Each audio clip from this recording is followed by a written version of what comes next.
하나님은 공평하신가? 그런 고민을 하신 적 있으신가요? 하나님은 공정하신가? 그런 생각을 해보셨는지 모르겠습니다. 이 세상에서 악인이 더 잘되고 그리고 의인이 고난받는 것 때문에 한참 마음에 고민이 있어가지고 그 문제 해결하는데도 한참 걸렸는데, 하나님은 공평하신가, 공정하신가의 문제를 또 물으니 제가 뭐라고 대답을 해야 될지 모르겠습니다. 그래서 어떤 사람이 하나님 진짜 공정하신 분이 맞습니까? 라고 이렇게 질문을 한 것입니다. 오늘 천국이 이와 같다 하시면서 잘 이해가 안 되는 내용을 여기 말씀을 우리에게 전해 주십니다. 천국은 마치 포도원 집주인이 일꾼을 찾으러 나가는 것과 같은 것이다 라고 말씀을 하십니다. 우리 성도님 중에서도 인력사무소 운영하시는 분이 있는데, 이 새벽 시장에서 사람들이 기다리고 있다가 일 시킬 사람이 데려가고 일 시킬 사람이 데려가고 그런 광경을 여러분 새벽 인력시장을 상상하면서 이 말씀을 들으시면 쉽게 이해가 되실 거라고 생각을 합니다. 조금 쉽게 말씀을 전해드리면, 주인이 이른 아침에 일꾼을 부르러 나갔습니다. 그래서 포도 수확 기간이 짧고 그리고 포도를 극상품 포도나무를 수확하기 위해서는 좋은 상태에서 빨리 따야 되기 때문에 많은 일꾼이 필요한 것은 사실입니다. 그러나 한 해 두 해 포도원 농사를 짓는 것이 아니기 때문에 이미 얼만큼 어느 정도의 사람이 필요하고 어떻게 수확을 해야 되는지 이 주인은 다 그림 속에, 생각 속에 가지고 있는 분입니다. 그래서 이제 일꾼들을 필요한 만큼을 부르셨다는 겁니다. 필요한 만큼을 이른 아침 6시에 불렀다는 겁니다. 그러니까 조금 쉽게 말씀을 드리면, 여기 그 시간 개념은 하루를 12등분으로 해서 0부터 12로 나누게 되겠습니다. 조금 더 쉽게 얘기하면 여기 나와 있는 시간에다가 6시간을 더하면 우리 시간이 되는 겁니다. 그러니까 어떻게 0시면 6시가 되겠죠. 3시면 6을 더하니까 9시가 되겠죠. 또 6시면 여러분 대답을 하시면 되고요. 9시면 이렇게 되는 겁니다. 그래서 계속해서 0시에 부르고 6시에 부르고 9시에 부르고 12시에 부르고 오후 3시에 부르고, 너무너무 이해 안 되는 것은 오후 5시에 불렀다는 겁니다. 그러니까 일몰로 끝나는 거기 때문에 6시 되면 일 맞추는 거예요. 1시간 일을 하려고 사람을 인력시장, 여기서 말하는 장터에 나가서 사람을 찾고 불러서 더군다나 임금도 상당하게 주겠다라고 하는 약속을 해가면서 그들을 포도원에 들이는 것을 볼 수가 있습니다.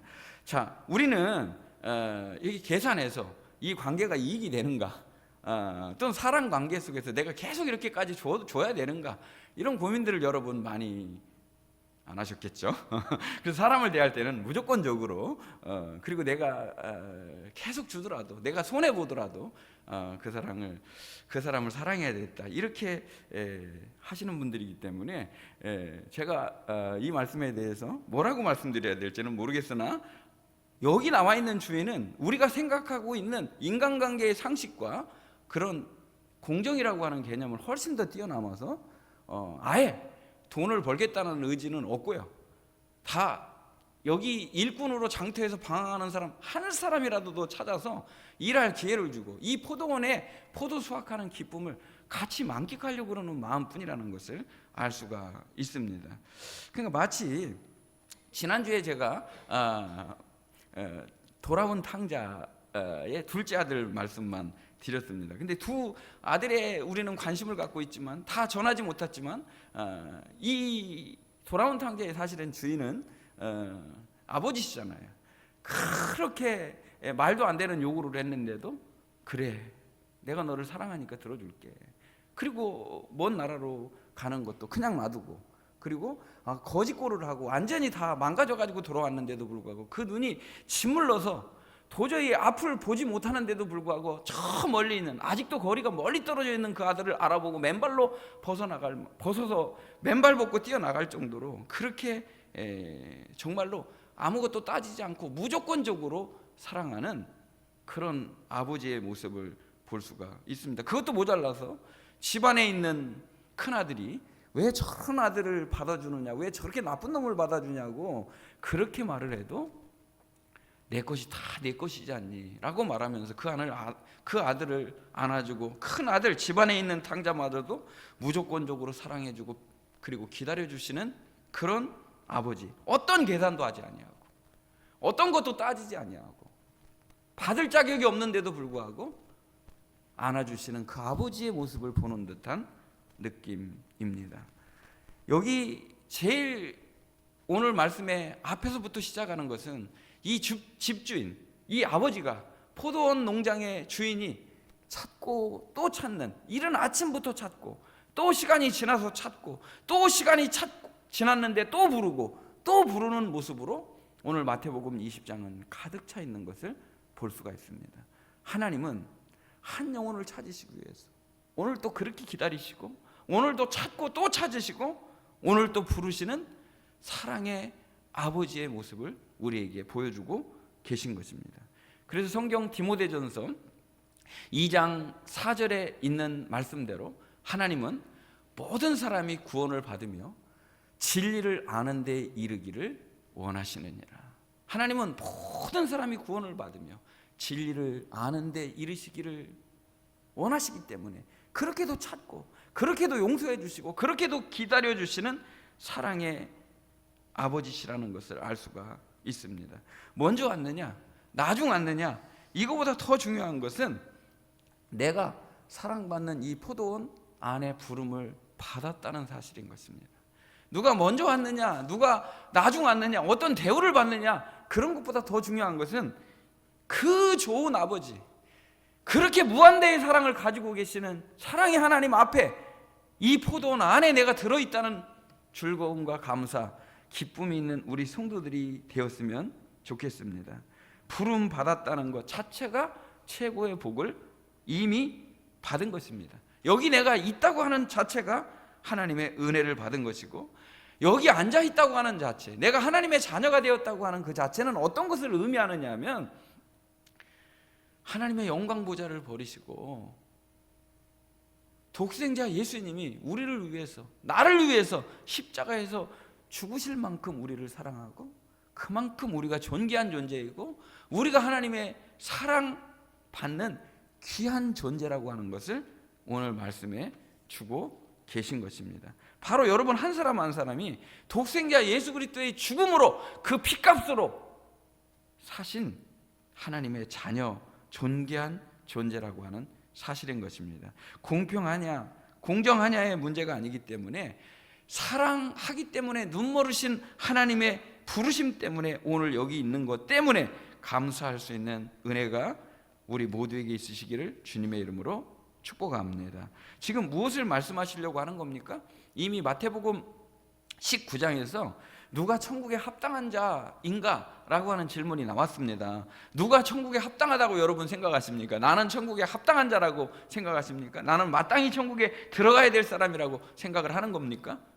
한 부자 청년이 자기를 드러내려고 하는 의도를 가지고 질문을 합니다. 무슨 선한 일을 하여야 영생을 얻으리까? 이렇게 물어본 겁니다. 이미 이 질문은 잘못됐습니다. 우리가 천국에 가는 것은 무슨 선한 일을 해서 그 공로를 가지고 그 일 때문에 천국에 들어간다면 아무도 들어갈 사람이 없을 것입니다.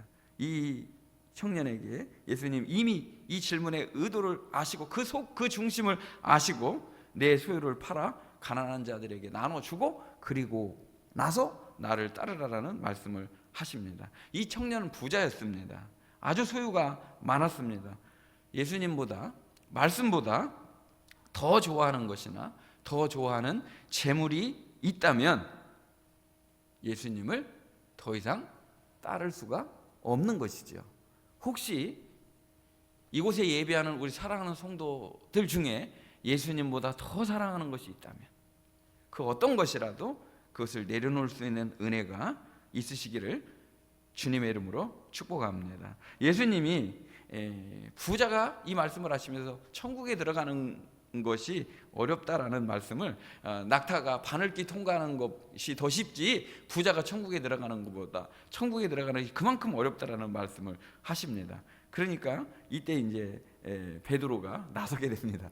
베드로가 이렇게 말을 하죠. 우리는 모든 것을 버리고 주님을 따랐으니까 그럼 대단한 상급을 주시겠네요. 우리에겐 무엇을 주시겠습니까? 우리가 무엇을 얻으리까? 이렇게 질문을 한 것입니다. 그러니까 너희에게 상급이 있다.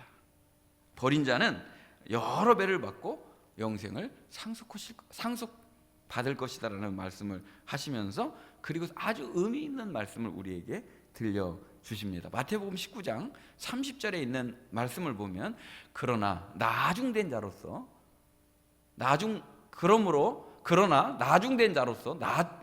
먼저 된 자로서 나중되고 나중된 자로서 먼저 될 자가 많으니라. 이 말씀 바꾸서 얘기하면 무슨 말입니까? 먼저 된 자가 나중되고 나중된 자가 먼저 되는 일이 있을 것이다 라고 말씀을 하시면서 오늘 마태복음 20장에 이 비유를 들려주셨다는 거예요. 그래서 순서만 바뀌었지 마태복음 19장 30절과 20장 오늘 마지막 16절의 결론은 똑같은 거예요. 오늘 본문 16절에 보면 이와 같이 나중된 자로서 먼저 되고 먼저 된 자로서 나중되리라. 순서만 바꾼 거예요. 똑같은 말씀이 기록이 되어 있다는 거예요. 그러니까 앞에 내용과 뒤의 내용 사이에 있는 이 비유를 통해서 뭔가 주님은 말씀하시고 일깨우실 것이 있으셨다는 말씀인 것입니다. 제일 먼저 생각할 것은 이 세상 셈법으로 여러분이 계산하는 여러분의 이성이나 판단력으로 하나님의 나라를 재단하거나 계산해서는 안 된다는 것입니다. 이 세상 셈법과 같다 그러면 이 세상에 가지고 있는 생각으로 하나님의 나라를 여러분이 판단한다면, 먹고 마시는 나라로 불량적인 양적인 나라로 생각을 한다면 이 하나님의 나라는 여러분이 모르는 나라라는 것입니다. 하나님의 나라는 이 세상의 셈법으로 계산하는 나라가 아니라 은혜의 나라인 줄 믿습니다. 하나님의 나라는 우리가 구원받을 자격이 있기 때문에 구원받는 것이 아니라 구원받을 자격이 없는 우리에게 하나님의 무한대의 사랑과 긍휼로 우리를 찾고 찾으셔서 용서하시고 또 용서하셔서 의롭다 하신 하나님이 받아주시는 하나님의 주권적인 나라라는 사실인 것입니다. 그러니 이 세상의 계산이나 이 세상의 가치로 계산할 수 있는, 따질 수 있는 나라가 아니라는 것입니다. 우리가 구원받은 것은 내가 무엇을 했기 때문에 공로나 보상으로 주어진 나라가 아니라 온전히 은혜의 선물로 받는 나라가 하나님의 나라라는 것입니다. 그래서 에베소서 2장 8절에 있는 말씀을 보면 너희는 그 은혜에 의하여 믿음으로 말미암아 구원을 받았으니 이것은 너희에게서 난 것이 아니요 하나님의 선물이라는 것입니다. 하나님의 선물로 우리가 받은 것이지 내가 일찍 왔기 때문에, 내가 어떤 충성을 했기 때문에, 내가 어떤 봉사를 했기 때문에, 내가 그렇게 날들을 지켰기 때문에, 내가 그렇게 많은 헌금을 했기 때문에, 그렇기 때문에 구원받는 것이 결코 아니라는 것을 말씀하고 계신 것입니다. 여기서 말하는 이것도 마찬가지입니다. 우리가 구원받은 것은 하나님의 선물일 뿐이지 그 어떤 것으로도 대신할 수 없는 은혜라는 것입니다. 여기 이런 말을 합니다. 제가 믿음으로 구원받았다고, 내가 믿음으로 구원받았잖아요 라고, 내가 믿었으니까, 내가 반응을 보였으니까. 근데 내가 반응을 보인 것도 하나님의 선물이에요. 내가 믿음을 갖게 해주신, 하나님을 알아보게 해주신 것도, 하나님을 아버지라고 부르게 해주신 것도, 내가 교회에 나올 수 있는 힘을 주신 것도, 예배자의 자리에 앉게 해주신 것도, 회개할 수 있는 마음을 주신 것도, 돌이키게 하신 것도 하나님의 선물이 아니고서 어떻게 우리가 누릴 수 있겠습니까? 그런 거로 우리가 구원받은 것도 선물이고 믿음의 반응을 보인 것도 하나님의 선물인 줄 믿으시기 바랍니다. 그런데 이제 문제는 큰 아들이 저는 저 나쁜 놈을 왜 받아주시냐고 이런 거죠. 저 나쁜 놈을 왜 받아주시고 거기에 모자라서 잔치까지 해주시냐고 이렇게 말을 합니다. 근데 그 문제는 뭐예요? 그 동생이 나에게 누구예요? 그 동생이 나에게 누구예요? 내 동생이란 말이에요. 내 동생이란 말이에요. 여러분이 지금 왜 저 사람 나하고 같은 식탁에 앉는 거예요? 왜 나하고 같은 의자에 앉는 거예요? 왜 같은 것으로 같은 레벨로 나를 대해 주시냐고요? 하는 그 사람도 하나님의 나라에서는 내 동생이고 내 가족이고 하나님의 자녀들인 줄 믿으시기 바랍니다. 우리가 말로 이거 지체다, 예수님 몸에 붙어있는 지체다 이렇게 말할 것이 아니라 진정으로 그 영혼을 한 영혼의 하나님의 가치로 볼 수 있는 눈이 열려서 그 사람 하나님이 사랑하는 자녀야, 그 사람 온 세상을 다 주고도 바꾸지 못하는 귀한 한 영혼이야 라고 그렇게 대해 줄 수 있는 아버지의 마음이 우리에게 있어야 되지 않겠습니까? 그런 거로 에베소 2장 19절은 우리에게 이렇게 말씀하십니다. 그러므로 이제부터 너희는 외인도 아니요 나그네도 아니요 오직 성도들과 동일한 시민이요 하나님의 권속 가족이 되었다는 것입니다. 이제는 우리가 하나님의 권속이고 내가 왕의 식탁에 앉아서 그분과 겸상할 수 있는 처지가 되는 사람입니까? 아니지 않습니까? 그런데 왕의 식탁에서 아버지 앞에서 그 영광의 왕 앞에서 매일매일 은혜의 식탁에서 그분과 교제하는데 내 옆에 앉아있는 사람한테 저 사람 왜 앉아있는 거예요? 이렇게 말하지 말라는 것입니다. 조건 따지지 아니하고 받아주신 하나님의 사랑, 영혼을 대하는 자세가 우리에게 있었으면 하는 것입니다. 문제는 이제 하루 일과가 저물어 가고 해가 뉘엿뉘엿 저물어 가면서 일이 끝나갑니다. 결산이 이루어지게 되는 것입니다. 결산이 이루어지게 되는데 우리 인생도 결산하는 날이 오겠죠? 이제 진짜로 이해 안 되는 일이 벌어지고 있는 것입니다.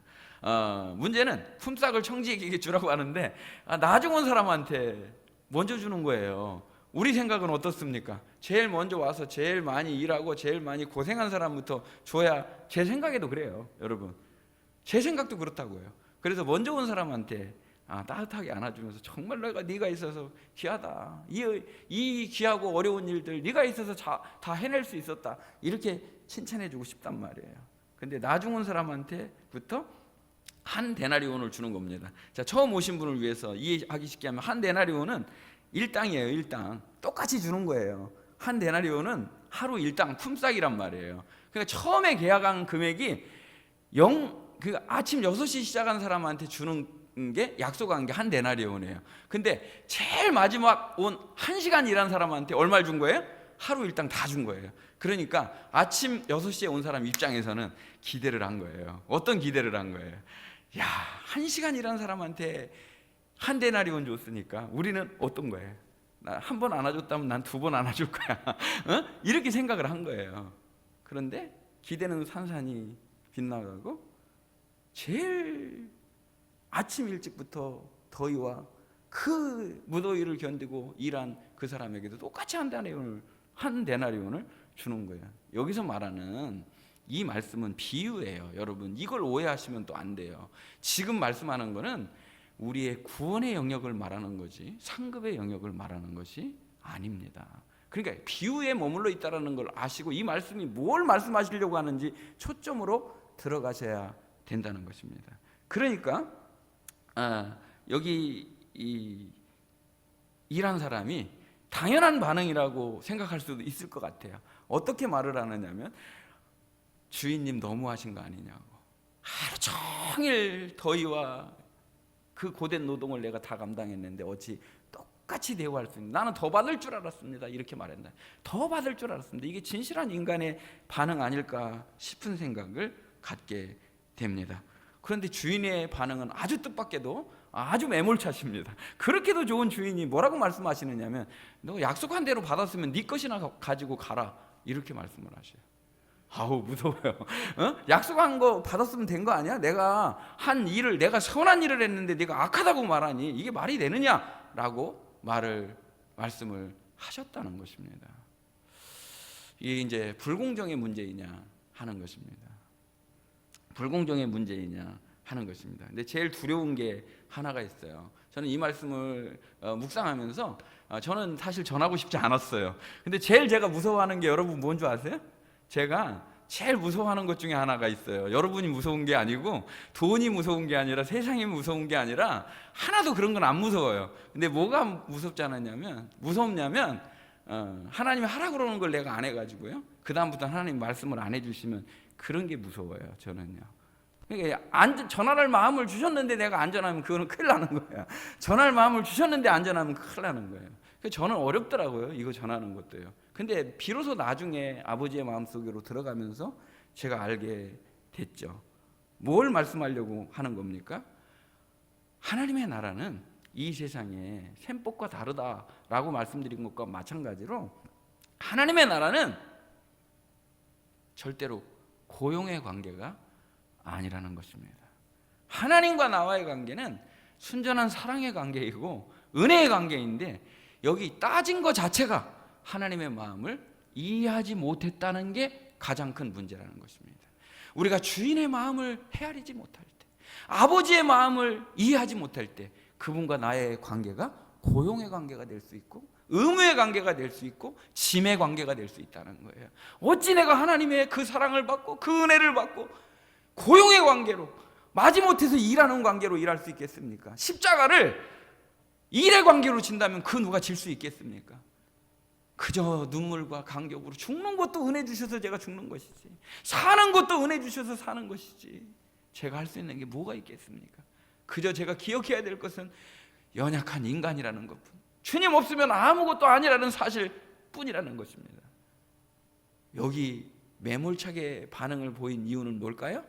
아버지의 마음을 아직도 모르느냐라는 책망이죠. 나의 마음을, 그렇게 한 영혼을 찾고 찾는 나의 마음을 아직도 모르느냐라는 아버지의 책망이라는 것입니다. 내가 먼저 포도원에 들어온 것 때문에 감사할 수 있는 은혜가 있으시기를 주님의 이름으로 축복합니다. 저는 저 자신을 볼 때 저 같은 사람이 먼저 부름 받았다고 하는 게 기적이에요. 그것도 모자라서 내가 하나님의 자녀가 되었고, 그리고 그것도 모자라서 이 영광스러운 복음을 전할 수 있는 그 은혜를 제게 주신 것을 생각하면 이게 제일 불공정한 거예요. 이게 제일 이해 안 되는 일이에요. 더 잘나고 더 똑똑하고 더 쓸만한 사람이 많을 텐데, 제일 연약한 나를 들어서 하나님이 이 일을 시키신 것 자체가 하나님은 이해할 수 없는, 참 경박스러운 얘기지만 하나님은 이해할 수 없는 바보 같은 하나님이시라는 거예요. 이 세상에 미련한 방법을 들어서 하나님의 가장 지혜로운, 가장 위대한 십자가의 복음을 전하게 하셨다는 것입니다.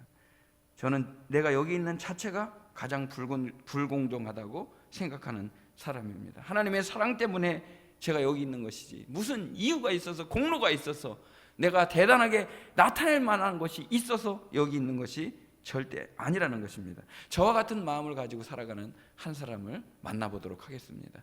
디모데전서 1장 12절에 있는 말씀을 보면 이렇게 고백합니다. 나를 능하게 하신 그리스도 예수 우리 주께 내가 감사함은 나를 충성되이 여겨 내게 직분을 맡기심이니. 나에게 정말 감사가 마르지 않는 이유는 나 같은 사람을 충성되이 여겨서 직분을 주셨다는 것입니다. 어떤 사람이에요? 바울이 어떤 사람이에요? 13절 뒤 이어 나오는 말씀을 보면, 내가 전에는 비방자요 박해자요 폭행자였으나 도리어 국률을 입은 것은 내가 믿지 아니할 때에 알지 못하고 그분의 국률 때문이었다. 내가 전에는 이렇게 나쁜 사람이고 주님 앞에 얼굴을 들 수 없는 자이고 예수 믿는 사람을 잡아가두고 예수 믿는 사람을 죽이기까지 한 자인데 어떻게 내가 주님 앞에 설 수 있겠습니까? 그분의 긍휼 때문입니다 고백하며, 내가 우리 주의 은혜가 그리스도 예수 안에 있는 믿음과 사랑과 함께 넘쳤기 때문에, 풍성했기 때문에 내가 여기 있을 수 있었습니다라고 고백하고 있는 것입니다.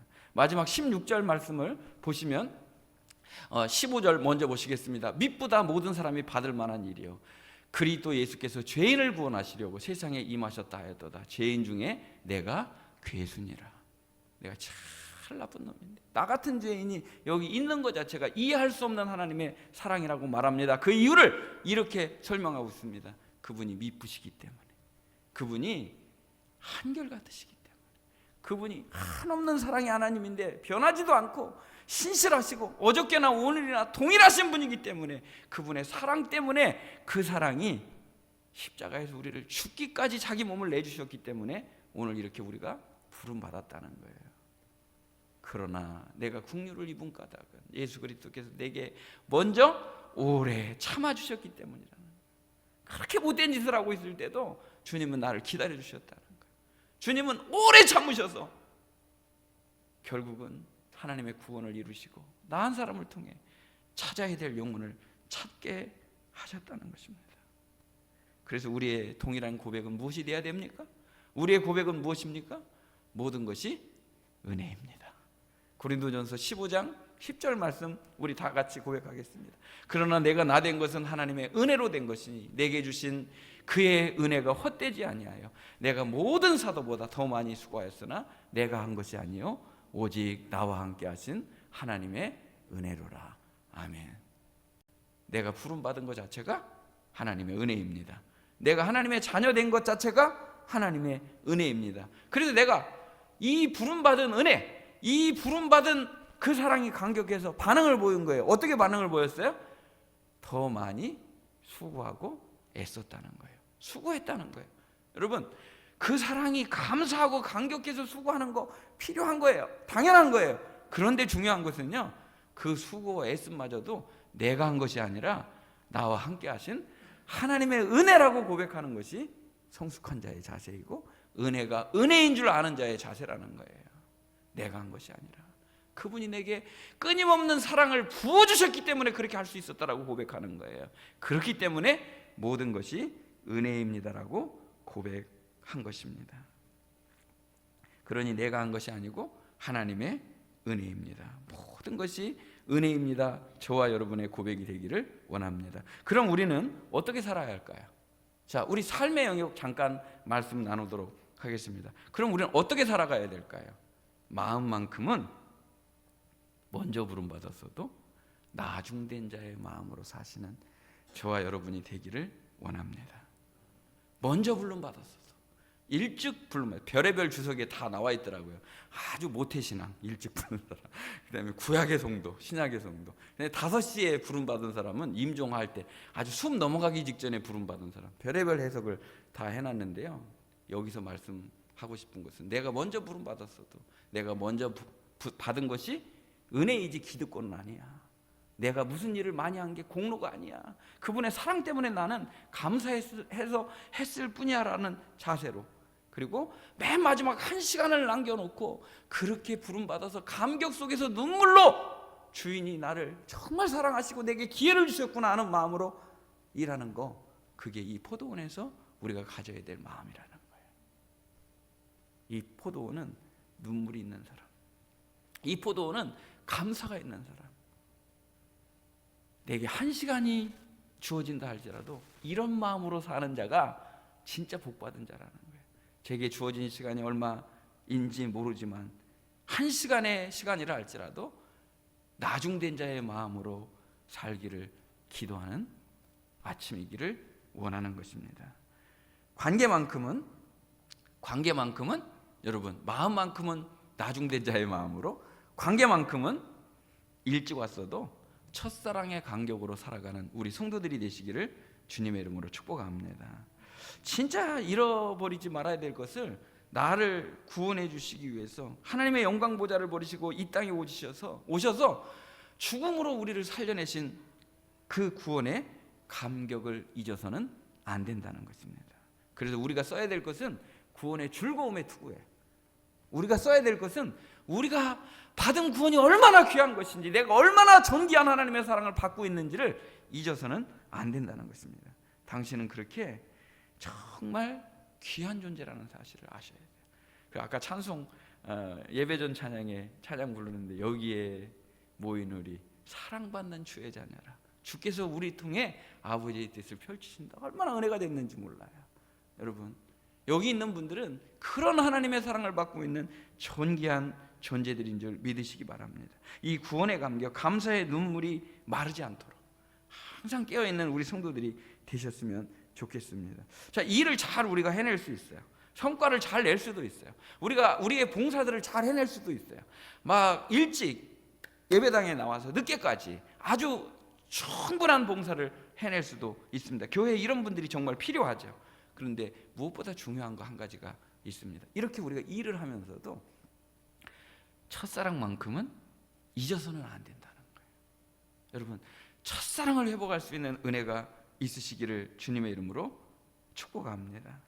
첫사랑을 잊어버리면 주님이 아파하십니다. 에베소 교회를 향한 철저한 주님의 사랑을 들어보시기를 바랍니다. 에베소 계시록 2장 3절에 있는 말씀을 보면 또 내가 참고 내 이름을 위하여 견디고 게으르지 아니하는 것을 안다. 그러나 너를 책망할 것이 있나니 너의 첫사랑을 버렸느니라.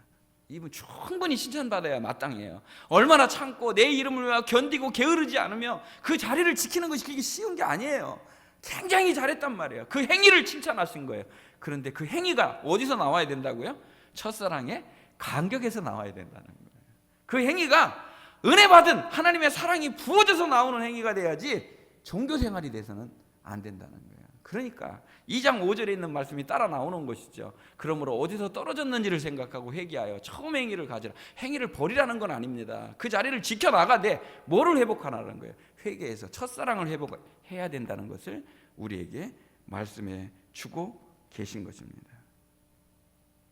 오늘 첫사랑의 간격을 가지고 관계만큼은 고용의 관계가 아니라 주님과의 첫사랑의 감격으로 살아가는 우리 성도들이 되시기를 주님의 이름으로 축복합니다. 그리고 시간만큼은 오늘 주님을 만나는